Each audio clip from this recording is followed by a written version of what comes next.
Willie, can I just ask you something about your committee testimony the other day? You were saying the military recruitment targets for minority, indigenous, the DEI thing might work against having the best military that we can field? I asked them that, but didn't really get an answer out of it. Do you think, in fact, though, that those quotas do prevent us from hiring the best? Well, I wanted to know that it wasn't, and I didn't really get an answer for that. So. I was there, didn't hear or not.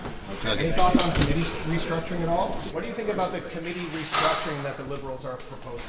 It's always in the table. It's the reason he was searching for it. So what are we going to do? That's the way it works. How should Canada respond to these concessions the Americans are asking to get booze back on the shelves, to get rid of some of our digital policy before we even start CUSMA talks? Well, we got to get a strategy, right? The Canadian government, and respect that they've got a file to manage here, they've got to get a strategy, and they've got to deal with the American trade war here.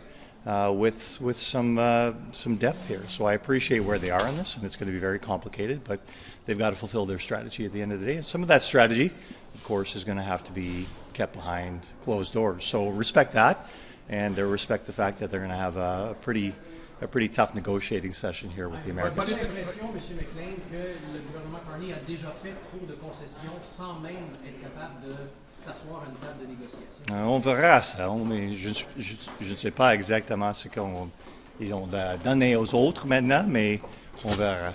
Okay, d'accord? On committees, when you say that's the way it works, some of your colleagues think it's not the way that it works, and that it's the makeup of... The technicalities, the way Parliament runs seems to change all the time here. Well, the rules of committee, we'll see what happens, and I think they're moving forward here. They're moving forward with majority control, and you've already seen what that means as far as the bills they want to pass in C5 and C15, where they want to have absolute control, including working around the laws that currently exist in Canada, which we think we've worked effectively in trying to make sure we mitigate those concerns. We'll see what happens now. Thank you. Que vous pensez de la motion de M. McLean sur la restructuration des comités? Bien, écoutez, au lieu de se concentrer sur ce qui préoccupe vraiment les Canadiens, le coût de la vie, leur avenir, ce qu'ils vont pouvoir faire pour payer leur facture à la fin du mois, le premier ministre Carney a choisi d'utiliser le temps de la Chambre pour se donner plus de pouvoir. On se rappelle que ce gouvernement-là a été élu minoritaire et c'est jamais arrivé dans l'histoire du Parlement qu'en cours de route, la composition des comités soit changée. Les libéraux ont choisi de le faire pour effectivement se donner du pouvoir et c'est leur priorité. Malheureusement pour les Canadiens puis pour ce que ça représente au Parlement, c'est que des enquêtes de comités sur Arrive-Can, sur le Fonds vert libéral, sur l'ingérence étrangère, maintenant c'est terminé. La production de documents qu'on demandait qui nous permettaient de mettre à jour ces scandales, tous ces scandales de corruption, c'est terminé parce que maintenant, les libéraux veulent avoir la majorité au comité pour faire en sorte que toutes ces études-là n'aient pas lieu. Donc, c'est une très, très mauvaise journée pour la démocratie de ne pas respecter la volonté des Canadiens exprimée lors de la dernière élection. Qu'est-ce que vous avez à dire à propos de la façon dont le gouvernement Carney négocie ou pas avec les États-Unis, avec le fait que les États-Unis semblent nous demander plus de concessions avant qu'on s'assoie, alors que le gouvernement fait des concessions sans rien obtenir en retour?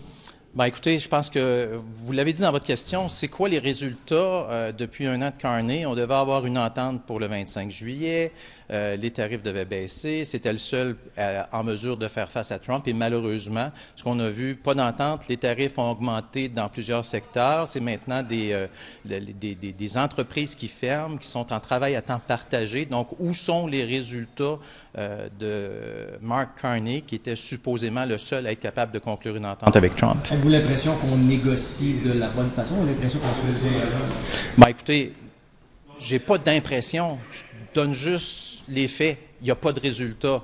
Donc, aux gens de voir quels sont les moyens, la perception, la sensation, mais quand on n'a pas de résultat, je pense que ça parle tout seul. Si les États-Unis nous demandent des concessions, quelles concessions on devrait mettre sur la table? Quelles concessions un gouvernement conservateur mettrait sur la table pour commencer ces négociations? Un, on n'est pas un gouvernement. Deux, M. Carney a dit qu'il était capable de régler les tarifs, il n'a pas été capable.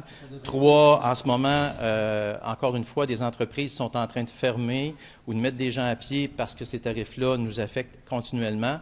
Donc, le gouvernement qui s'est fait élire en prétendant être capable de régler la solution, c'est à lui à décider qu'est-ce qu'on doit faire actuellement. C'est lui qui est à la table, c'est lui qui négocie, c'est pas les conservateurs. On a offert notre collaboration au gouvernement pour faire en sorte que ces négociations-là se déroulent bien.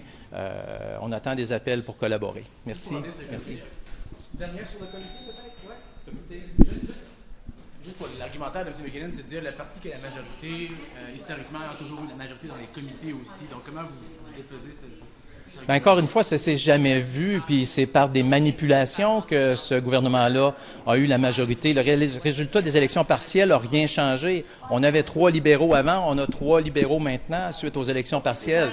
Comment le gouvernement a obtenu sa majorité? C'est avec des ententes secrètes, des deals derrière des rideaux que personne connaît la vraie teneur de ces deals-là. Donc, il a obtenu une majorité. Il a truqué sa majorité pour justement obtenir cette majorité-là, lui permettre de changer la composition des comités, puis d'avoir le plein pouvoir non seulement à la Chambre, mais dans les comités.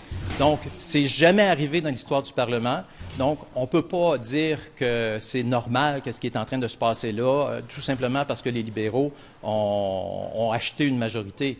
Ce qui arrive actuellement, ça ne s'est jamais vu et on pense que le gouvernement libéral de Mark Carney aurait dû respecter la volonté exprimée par les Canadiens lors de la dernière élection, c'est-à-dire maintenir les comités minoritaires pour qu'on puisse vraiment avoir une vraie reddition de compte de ce gouvernement. Les Canadiens ne lui ont pas fait confiance à 100 %. Les Canadiens ont élu un gouvernement minoritaire, donc ça devrait se refléter dans la composition des comités. Est-ce qu'il y a quelque chose que vous pouvez faire pour empêcher cette recomposition des comités? Ben, écoutez, ils sont majoritaires.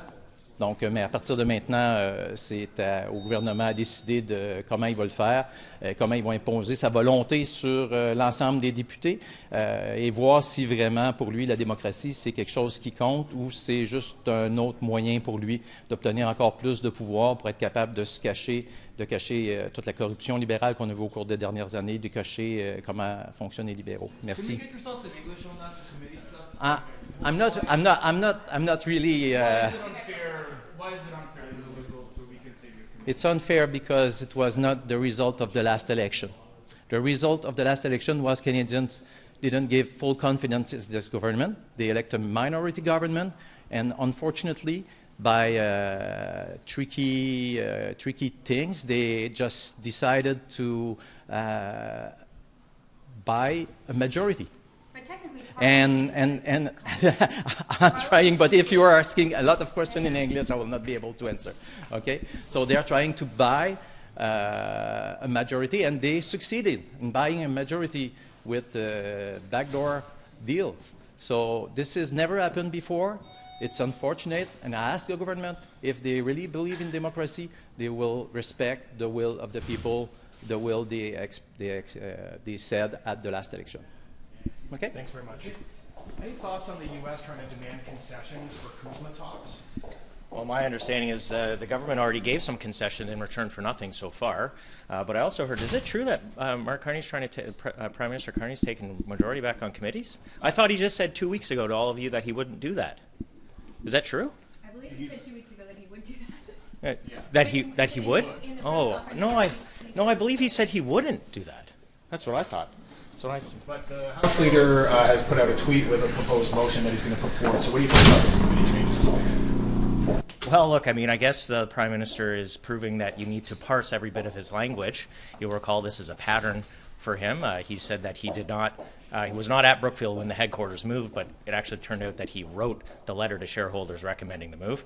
He's on the weekend tried to say that he developed or invented forward guidance. I mean, he's proving himself to be like any other politician. You have to pressure test all of his words and parse them very carefully. Thank you. About the U.S. asking for concessions before starting CUSMA talks? I think the concern right now is that for the Prime Minister to say that their trade with the United States is a weakness, when more than 70% of our agriculture commodities are traded with the United States.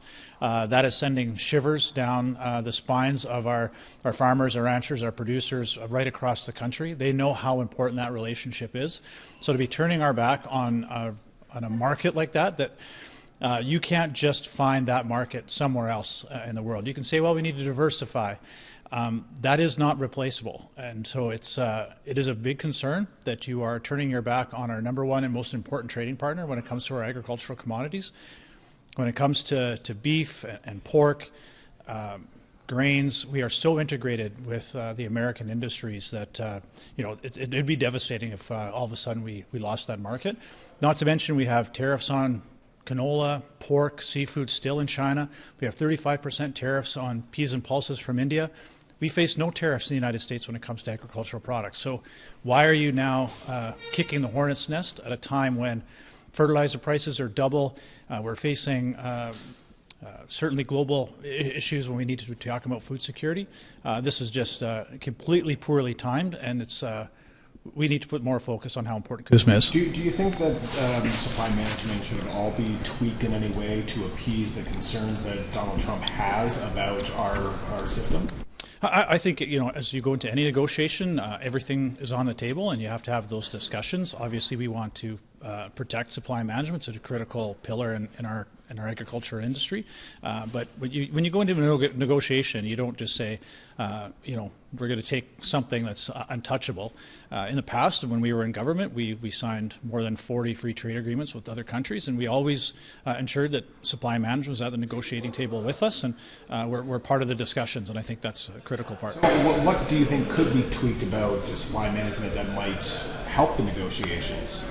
That's up to the government, the Carney government, to decide. But I think the most important part is actually get back to the table. To see Mexico now on the eve of perhaps having an agreement with the United States and us on the outside, I think it would be a very bad deal if the United States and Mexico come to an agreement and then come to Canada and said, here it is, take it or leave it. The key right now is to get back to the negotiating table and start those discussions as quickly as possible. Just another question. The spring economic update is coming up. Are you expecting anything at all for the agriculture sector as they go through the many challenges that they're facing at the moment out of that update? And what would you propose the Liberals need to do to try and help farmers right now? Well, there's certainly, like I mentioned, rebuilding that relationship with the United States is probably paramount.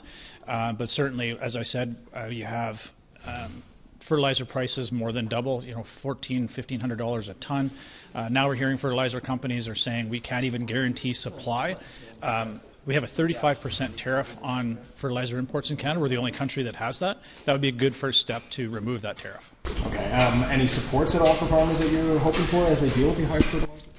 No, I don't think it's about supports. It's about getting out of the way and allowing them to have access to those markets and supporting them in terms of global marketing and ensuring that we have a reliable supply chain. I think those are the most important things right now.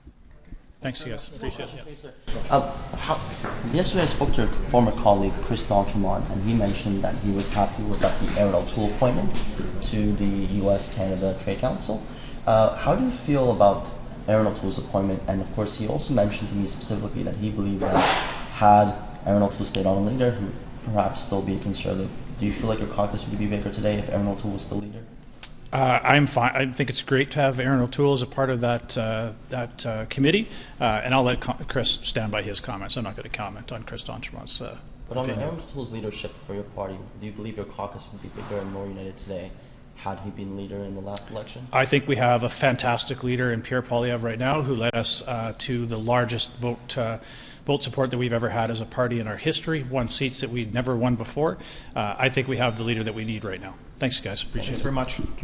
So any reaction to committee restructure? Pardon me? Any reaction to the committee, the government, house? Yeah, it's the government is just taking control to try and eliminate transparency, right? So they're not going to be held accountable, but we'll see how it makes out. Do you expect them to throw you any bone? Any bones? The Liberals to a conservative?